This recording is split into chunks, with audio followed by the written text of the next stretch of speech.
Trump considering suspending funding to WHO. Here's a summary of the article. We're going to be looking into that very carefully, and we're going to put a hold on money spent to the WHO, Trump continued. Advertisement. Pressed later by a reporter on whether it was a good idea to put a hold on funding during a global pandemic, the president clarified that he was considering suspending funding to the WHO. "I'm not going to say I'm going to do it," Trump said. The WHO said in early February that widespread travel bans that interfere with international travel and trade were not necessary to prevent the spread of COVID-19, days after the Trump administration announced it would restrict travel coming into the U.S. from China. Advertisement. They actually criticized and disagreed with my travel ban at the time I did it, and they were wrong. They've been wrong about a lot of things. They had a lot of information early, and they seem to be very China-centric. We have to look into it, Trump told reporters. Trump has faced criticism for at first downplaying the threat from the coronavirus, and his administration has been scrutinized for early delays in testing that hampered the overall response. Trump has often pointed to his early action restricting travel from China as a sign his administration was quick to confront the outbreak. Ezekiel Emanuel, a special advisor to the Director General of the WHO, was critical of Trump's remarks on the coronavirus at the end of February, saying he found much of what Trump said at his first press briefing on the domestic virus outbreak to be incoherent. This post received a score of 67,000, with an upvote ratio of 89%. Here are the top comments in response to this article. Legitimate question, why does it seem like so much spending seems to be at the whim of the presidency?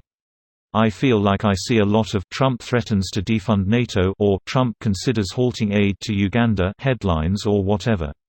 Doesn't Congress control the budget and spending? Do they explicitly pass these budgets with certain programs under executive discretionary spending or something? The executive branch has aggrandized power throughout the history of the U.S. There is a Supreme Court case from 1952 called Youngstown Sheet and Tube Co. v. Sawyer, which basically says that if the president does something and Congress doesn't stop him, then it becomes a presidential power. Said another way, the powers of the three branches of government are not as straightforward as your social studies class would have you believe. It is not nearly enough to say that the president has veto power over legislation. The vast majority of rules and regulations today are passed by administrative agencies that Congress has delegated its lawmaking authority to, and the president has the power to fire many of the commissioners that head these agencies. Didn't the Romans have a system that granted extended power in times of war, crisis? Surely any rational society would strip those power upon resolution of the conflict. Ancient history teacher here, this is a simplification, but RHE Romans could appoint a dictator to a 6-month term in times of emergency. The most famous is probably Fabius, who was appointed to stop Hannibal's invasion. He would either step down and power would go back to the consuls if the crisis ended, or be reappointed. That way power wasn't consolidated in the consuls during crises, causing expansion of the office.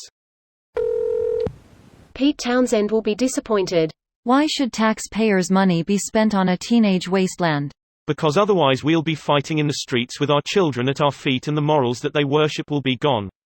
Pinball Wizard is knocked aside by flying microphone. Homer, half of these are Grand Funk Railroad songs. And we don't know Pac-Man fever.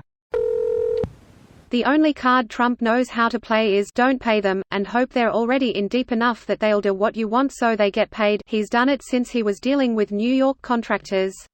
He threatens it constantly. Even the Ukraine scandal was "don't deliver until they give us more than we had agreed to." He also knows fire the guy involved so that no one can figure out who in your organization to talk to get things done. I mean, it's not a good card, but it is a second one. This video was automatically created by Reddit to speech. The article and comments in this video were selected from Reddit according to their upvotes, and any paraphrasing was performed by smmry.com, without any human intervention.